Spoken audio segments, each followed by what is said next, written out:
حضرت سیدنا ابو بکر صدیق رضی اللہ تعالیٰ عنہ جب آپ کا وصال ہونے لگا تو آپ نے اپنے ساتھیوں کو اکٹھا فرما لیا اور وصیت فرمائی. فرما لگے جب میرا انتقال ہو جائے تو مجھے غسل دینا، پھر کفن پہنانا اور نماز جنازہ پڑھنا، اور نماز جنازہ پڑھ کے میری چارپائی کو سرکار کے در اقدس پر جا کے رکھ دینا، اور پھر درود و سلام پڑھ کر بادب کھڑے ہو کے عرض کرنا یا رسول اللہ صلی اللہ علیہ وسلم آپ کا دوست صدیق آیا ہے. کون آیا ہے؟ صدیق. تھوڑا سا اونچی آواز سے بول دو یار. کون آیا ہے؟ صدیق. فرمایا اگر سرکار صلی اللہ علیہ وسلم دروازہ کھول دیں تو مجھے سرکار صلی اللہ علیہ وسلم کے پہلو میں دفن کرنا، ورنہ جنت البقیع میں دفن کر دینا. اچھا میں نے ایک بات کہی آپ نے توجہ نہیں کی، شاید بھائی ذرا غور کرنا. یار کسی صحابی نے اعتراض نہیں کیا صدیق تو کیا کہہ رہا ہے، سرکار کو پردہ فرما اتنے دن ہو گئے، وہ منو مٹی کے نیچے دفن ہے، وہ دروازہ کیسے کھولیں گے؟ اس سے پتہ چلا ہر صحابی کا عقیدہ ہے ہمارا نبی زندہ ہے،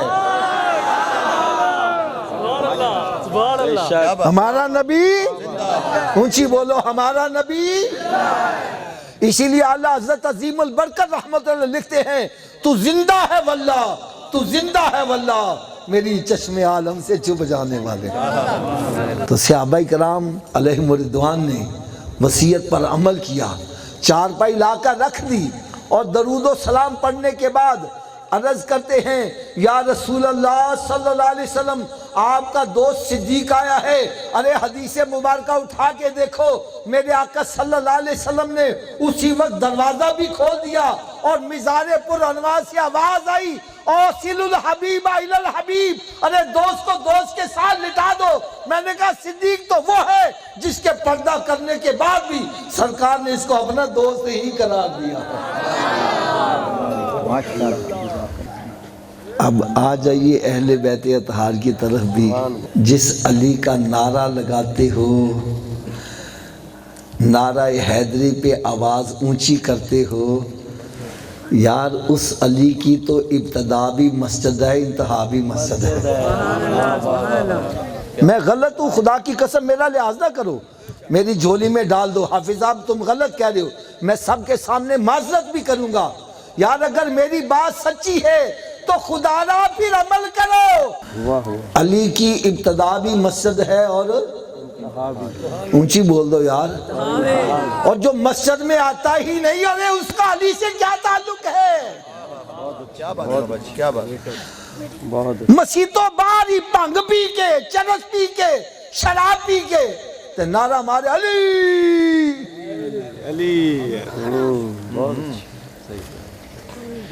یار حضرت علی رضی اللہ تعالیٰ عنہ آپ ارشاد فرماتے ہیں ایک دریا بہ رہا ہو اور اس میں ایک قطرہ شراب کا گر جائے، اے نشہ کرنے والو، اے بھنگ پینے والو، اے چرس پینے والو، حدیث مبارکہ میں آتا ہے جب جہنمیوں کو جہنم میں ڈالا جائے گا، جہنمی جل رہے ہوں گے، چیخ رہے ہوں گے، چلا رہے ہوں گے، اتنے میں ایک بندے کو جہنم میں ڈالا جائے گا اور اس کے منہ سے اس قدر بدبو آ رہی ہوگی کہ سارے جہنمی ایک دم چیخے مارنے لگ پڑیں گے اور کہیں گے یا اللہ یہ کون بدبخت آ گیا ہے جس کی بدبو سے ہمیں اپنا عذاب بھول گیا ہے، اس کی بدبو سے ہمارا برا حال ہو گیا ہے، یہ کون بدبخت ہے؟ بتلایا جائے گا یہ شراب پینے والا ہے.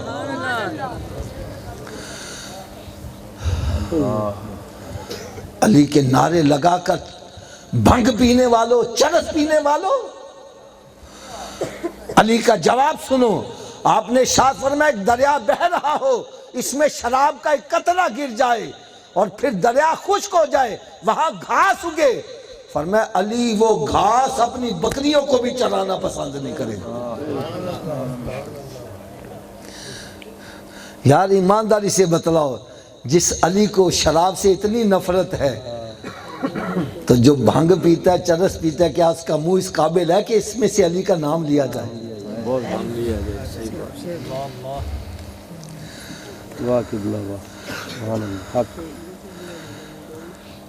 علی کی ابتدا بھی مسجد ہے، انتہا بھی مسجد ہے۔ علی کی ایک نماز قضا ہوئی تھی، کون سی نماز تھی؟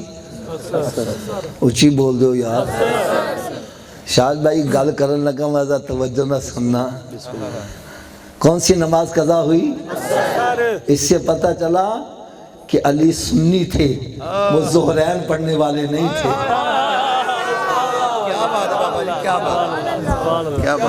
کیا بات ہے۔ ارے میری بات غلط ہو میری جھولی میں ڈالو، اگر ظہرین پڑھی ہوتی تو اصل قضا نہ ہوتی۔ ارے سچی بات پوچھو، علی ہمارا ہے، ہم علی کے ہیں۔ بہت بڑا جملہ ہے، کیا بات ہے، کیا بات ہے۔ یا رسول اللہ، واہ واہ سبحان اللہ۔ علی وہ تھے جو ظہر کے وقت ظہر پڑھتے تھے، عصر کے وقت عصر پڑھتے تھے، وہ ظہرین پڑھنے والے نہیں تھے۔ اب کوئی ٹھیکیدار بن جائے تو علیحدہ بات ہے، مجھے خدا کی قسم اس میں بڑی خوشی ہوئی ہے، آج کا نوجوان علی کا ذکر کر رہا ہے، ورنہ ہم نے ذکر علی کے لیے ان کو ٹھیکیدار بنا دیا تھا، جو بھنگ پینے والے، چرس پینے والے۔ تو مجھے خدا کی قسم بڑا خطرہ لاحق تھا، میں نے کہا یار ایک بندہ تاری ہونا، شکل و صورت دیکھ کے پتہ چل رہا ہے اس کا پیر کیسا ہوگا، ایک بندہ نقش بندی ہے پتہ چل رہا ہے اس کی شکل و اس کا پیر کیسا ہوگا۔ مجھے خطرہ لاحق ہوا کہ آنے والی نسل ان بھنگیوں کو دیکھ کر کہیں یہ نہ سمجھ رہے کہ علی بھی ایسا ہی ہوگا۔ حضرت علی رضی اللہ تعالیٰ عنہ میدان جنگ میں ہیں، گھمسان کی لڑائی ہو رہی ہے، امیر لشکر ہیں، نماز کا وقت آ گیا ہے، آپ نے فرمایا اذان پڑھو، اور اس کرنے کے عزت جی آلے ذرا حملہ پسپانی ہویا، اے ہوندہ وے تو پھر نماز پڑھنے ہیں۔ آپ چپ کر گئے تھوڑی دیر کے بعد، بھائی اذان کہو نماز پڑھ لیں۔ پھر وہ کہنے لگے جی حملہ پسپا ہی نہیں ہوا، پھر آپ نے فرمایا بھائی اذان کہو نماز پڑھ لیں۔ پھر وہ کہنے لگے جی حملہ پسپا نہیں ہوا، تو حضرت علی کا نعرہ لگانے والو آپ نے ارشاد فرمایا ارے نماز کے لیے تو ہم جہاد کر رہے ہیں، نماز ہی نہ پڑھی ہمارا جہاد کس کام کا؟